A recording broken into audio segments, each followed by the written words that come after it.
So mga kabanat, lagi sa kagaya ng pinangako ka kay kanina, ipapakita ko sa inyo itong Talk to the People ni President Duterte. Ginawa niya kagabi. So ang pangit lang kasi ng Talk to the People niya, hindi ko nga alam kung talagang full video ito kasi 44 minutes lang Hindi ko maniwala. Maraming cut. Iwan ko ano ba nagaya sa arte. Ano ba, hindi ko maintindihan itong ginagawa ng show ng Talk to the People. Bakit napaka-iksing video itong ginagawa nila? Diba? Parang naka-sensor yung ibang mga pinag-uusapan hindi pinapalabas sa public So ito, yung sinabi ni expert hero, itong si Duque na inaantay niya na lang daw. Kulang na lang yung approval ni President Duterte. Sa madaling sabi, perma na lang ni President Duterte ang kulang para ipatupad na nila yung tong heightened restriction. Itong quarantine na naman, naka-heightened restriction. So, mas matindi yan, no? Naka-heighten na restriction. Tapos, itong tapos pinagsasalita niya yung mga expert niya. Itong expert Silvania, itong ibang mga doktora din, na itong kay Silvania, itong itong alpha variant ay 60% transmissible daw. Kumbaga, 1,000 daw ito. Nasa 1,000 yung talagang nakakapanganib daw ito. At saka laging sinasabi ni Silvania, magsusuot daw ng face mask, face shield, at saka social distancing. Yan, nakita nyo, napakagaling itong mga expert natin. Napakagaling. No? Expert lang sila kumita ng pera. Pero patungkol sa mga halimbawa, solusyon, wala silang solusyon. Magaling lang sila magbusisi sa mga pero sa solusyon wala talaga, matimang wala. Puro lang sinasabi, social distancing, paulit-ulit, pero wala man lang sinasabi, itong yung gamot na panglaban natin dyan. Ito yung inumin yung vitamins para panglaban dyan. Ito yung nakita namin na itong kayang mag-prevent sa atin, maproteksyonan tayo ng gamot na ito. Itong sa Delta variant. Wala Magsabi natin, itong mga expert ni Duque, kingkoy. Masakit sabihin, pero yan ang totoo sa pananaw ko. No? So panoorin nyo muna ito, no? Bago tayo magpunta sa talagang pagsasalita ni pagtiyagaan nyo nitong panoorin mga kabanat, kasi hindi naman natin pwedeng i-criticize natin yung gobyerno o yung mga ginagawa ng doktor ni Duque, yung mga expert ni Duque, kung hindi natin alam kung ano ba talagang pinagsasabi niya, para may batayan yung mga sinasabi. Ito, panoorin nyo muna to.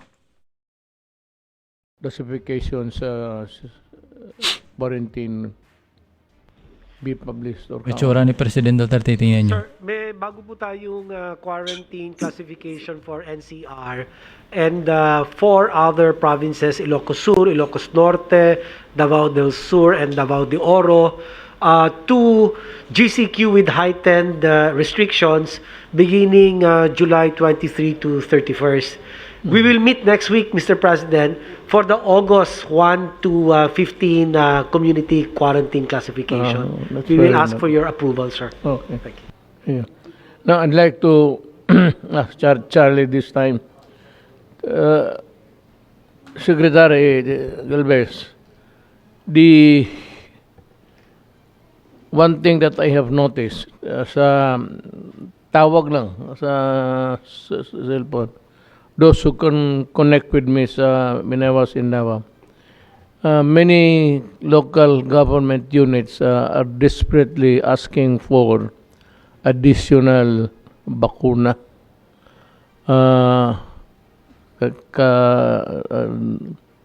There's a strong upsurge of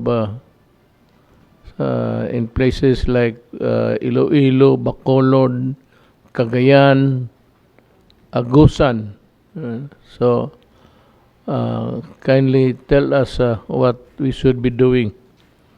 Hinihingi nila ng bakuna Nagpapadagdag nga.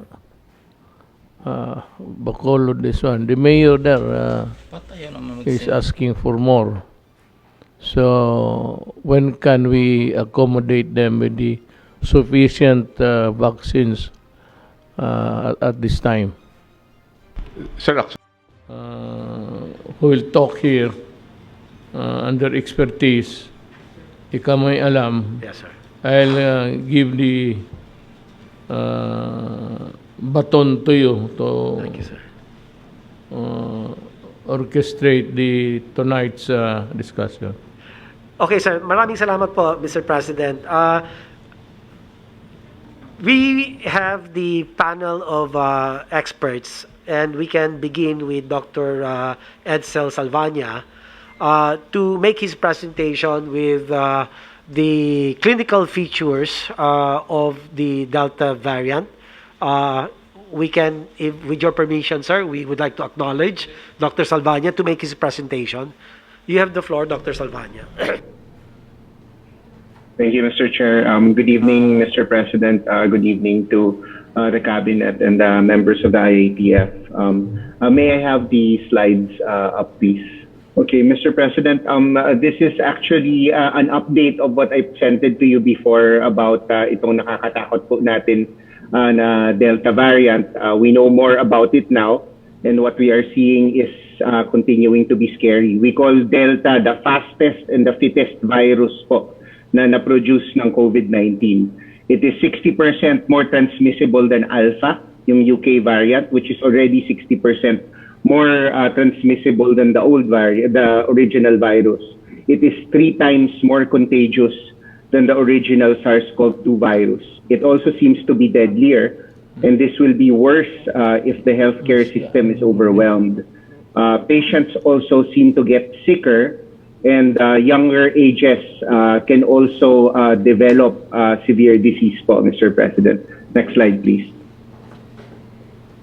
So ito po yung nakakatakot sa Delta kasi alam natin the original virus from Wuhan, it can infect about 2.4 to 2.6 people. Yung sa Europe 3, yung Alpha na UK variant, it can infect 4 to 5. Itong Delta up to 8 people po pwede niyang i-infect. And those 8 can each infect another 8. Kaya nakikita po natin yung sa India, yung nakikita natin sa Indonesia, ang bilis-bilis po talaga ng spread, exponential po talaga ang spread. Next slide, please. So, ang nakita po, there was an outbreak in China, and we know naman China has a very good healthcare system. Nagkaroon pa rin sila ng outbreak of about 168 people, pero mukhang na-contain naman po nila. But what they found was yung Delta has 1,000 times more virus particles than the original virus. Grabe Kaya naman. ang nakakahawa po talaga, there's also a longer duration of infectiousness. There is also a faster time from becoming infectious from the time you're exposed. Dati, it takes about 3 days bago ka nakakahawa ng mga tao. Ngayon, mga 30 hours lang pwede nang makahawa. And of course, there's a lot of virus, so even asymptomatic pa lang, nakakahawa na po. And yung sinasabi natin dati na close contact na at least 15 minutes, that is really out of, nakita po nila even in Australia and in China. Minsan 1-2 minutes lang pwede na po umahawa. So this is a very contagious virus po. Next slide, please. So in summary po, we know Delta is more transmissible, it's potentially deadlier, and can spread quickly faster. But it is beatable with our minimum health standards. Face shield, face mask, physical distancing, and of course, we have to vaccinate everyone. We just really need to make sure na mag-level up rin po yung ating compliance because the virus has really leveled up. The treatment remains the same. Deaths are going down in countries with high vaccination rates. So tama po yung ginagawa natin. Continue to vaccinate. We were more cautious with relaxing our measures. Yung sa US, nagtanggal na sila ng mask. Even though mataas yung vaccination rates nila, that was the wrong thing to do. Lalo na with Delta kasi pwede pang mahawa. So I think at least in the short term, until we can vaccinate more and more people, we should continue to vaccinate as fast as possible, use our face masks and our face shields, and hopefully we can avoid a surge that is really devastating our ASEAN neighbors po. Thank you very much, Mr. President. Thank you, sir. Sir, Dr. Duque. thank you, sir. After Dr. Salvania, thank you, Dr. Salvania, for your presentation. Sir, if maybe allowed that we recognize Dr. Cynthia Saloma, the Executive Director of the Philippine Genome Center. You are recognized, Ma'am Saloma. Thank you, sir. Good evening. Good evening po, Mr. President, of the members of the Cabinet. Can I have the first slide, please? Welcome, ma'am. So ngayon pong gabi, we are going to report to you our national genomic biosurveillance effort. If you remember, last December 26, you urged us to join the effort so that we can have a handle as to the number of the variants that are entering our country. So what is genome biosurveillance? I just would like to explain this po kasi maraming mga tao na akala nila point of care diagnostics yung genomic biosurveillance, no? So what is the purpose of our genomic biosurveillance effort? Number one is we track to how the virus is being, the presence in the country and how they are being transmitted in the community as well as po in our healthcare facilities. And of course, as part of our effort, we also detect outbreaks and we try to see what are the variants of concern that seems to be associated with these outbreaks. And of course, we identify the presence of new variants, both from our international incoming travelers as well as, of course, we want to determine local transmission of these variants that come from our international travelers in cases where there are breaches in quarantine. And of course, we want to test whether the new variants change and how well our vaccines work. And of course, all these information will be very, very important to guide our response. Sir, we will just have the third and last presentation before the cabinet members may want to ask, and Mr. President, they will be answering your questions, but perhaps it's best that we complete the presentation. One last presentation na lang po, maiksi lang po ito, kay Dr. Anong Lim of the Technical Advisory Group. Mr. President, can we yield the floor to Dr. Anong Lim? Thank you, Secretary Duque, and good evening po, Mr. President, members of the Cabinet, and the rest of the IATF team. After listening to the presentations coming from Dr. Salvania and Dr. Saloma, I think the remaining question that we need to answer. Tutuloy pa ba natin to? Sa tingin ko dito, sila lang naman yung naglulukuhan di ba? Puro lang naman sila Iisa lang naman yung ano nila, yung tinitingnan natin. Iisa lang naman yung pananaw nila. Wala tayong nakita. Kahit idiretso natin panood yung video nila, wala tayong nakitang solusyon patungkol dito sa Delta na ito, kundi magsusuot ng face mask at saka face shield at saka bakuna. Oo. So, habang nantay natin yung bakuna dahil wala nga, ang pinaka-solusyon nila, magsuot tayo ng face shield, social distancing. Pero yung inasahan natin, nasasabihin nila, sige, itong gamot, itong vitamins, itong dahon-dahon, ito muna yung panangga natin na itong epektibo para pangontra dyan sa Delta na yan. Wala silang naibigay. So, paano matawag itong expert? Saan sila naging expert? Diba? Dapat ang ipalabas dito ni Duque sana, kung may isip man tong DOH na ito, secretary na ito, yung mga taong yung mga bagay na nakatulong sa ating bansa. Sige, ipalabas nila yung ganyan. May mga Delta, 100,000 yung ganito, 1,000 yung ganito. Mas active siya o baga, mas strongest siya sa lahat ng mga dumating, mga virus na dumating dati. Pero dapat kasunod dyan, pagkatapos ng presentation na yan, may bigay na naman, may pakita sila ito, dahil ganito, huwag tayo mag-alala dyan, mga kababayan, sabihin nila, ganun. Dahil mayroon tayong na-discover, itong vitamins na ito'y nakakatulong sa atin. Kayang pigilan, kayang sanggain habang nag-aantay tayo sa mga, sabihin natin, bakuna na dumating sa ating bansa. Ito muna ang ating titirahin. Wala Diba? Ano bang klaseng mga expert na mga ito? No? Hindi yata expert yung mga ito Expert ito kumita ng pera para sa tingin ko. Kasi pagka ganyan, wala kang solusyon. Ang sinusolusyon mo, napakasimple. Solusyon mo, isip yung taong mongoloid, di ba? Face mask, saka face shield, yan, napakasimple. Hindi yan, pag ganyan ang isip ng isang expert, hindi expert yan. Kasi napakasimpleng isipin yan Kung talagang expert ka, ang isipin mo, kung paano ka makatulong sa ating kababayan para may matuwa naman.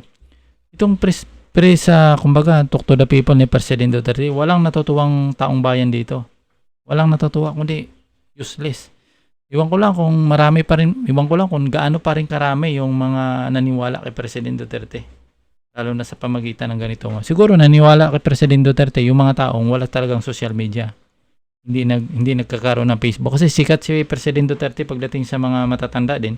Dahil wala, lalo ng mga matanda sa atin, hindi gumagamit ng social media. Kasi, dito wala eh. Yung ivermectin, hindi man lang napag-usapan. Di ba? Bulag talaga sila, bulag. Nasa tuktok na ng mata nila yung gamot, hindi pa nila pinapansin. Napakabulag sobra. So, yan muna ang aking mga kabanat, nakakaano lang eh. Habang pinapanood ko yung ni Duque, hindi ko na nga pinanood yung iba, yung mga salita ni Galvez at itong finance natin, yung si Dominguez, hindi ko na, sinortcut ko na kasi alam naman natin, wala naman tayong mapupulot dyan eh. Wala naman tayong mapupulot na pakinabang ng taong bayan dyan pag isasabi nila eh. Diba? Ang inaasahan natin sana, kung may solusyon na talaga sila dito, habang parami yung sinasabi nilang variant, kasi hindi lang, palagay ko, hindi lang Delta yan, marami pa yung variant. Ano naman ang ginagawa nilang pag-research para at least makakatulong sa ating taong bayan? Wala. So paano masasabi expert ng mga yan? Diba? Diba? Nakakarinda eh. Puro na lang, yun na lang solusyon ni Duque. Mr. President, mayroon na po kaming imungkahi sa'yo. Kulang na lang, Mr. President, na perma mo.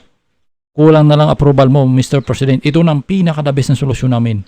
I-lockdown ang lahat ng ating kababayan. Expert. Expert, saka, ay nako, anong klase mga President Duterte. Nakakagigil yung mga tao mo. Pati ikaw nadadamay sa kalukuhan ng pinagawa. Hindi nag-iisip, sana nagbigay, itong wala. Dahon ng malunggay, inumin nyo. Wala man lang kahit ganong wala. Ay nako. Sige, bye-bye. Nakakaano lang eh. Kaya minsan nanonood ka sang Talk to the People ni President. Napakarami nagsishare ng media niyan. News, TV5, GMA7.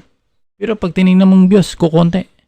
Walang ang big sabihin, yung taong bayan hindi interesado sa Talk to the Nation ni President Duterte. Kaya palitan na dapat yan. Talk to the Cabinet. So maraming salamat mga kabanat.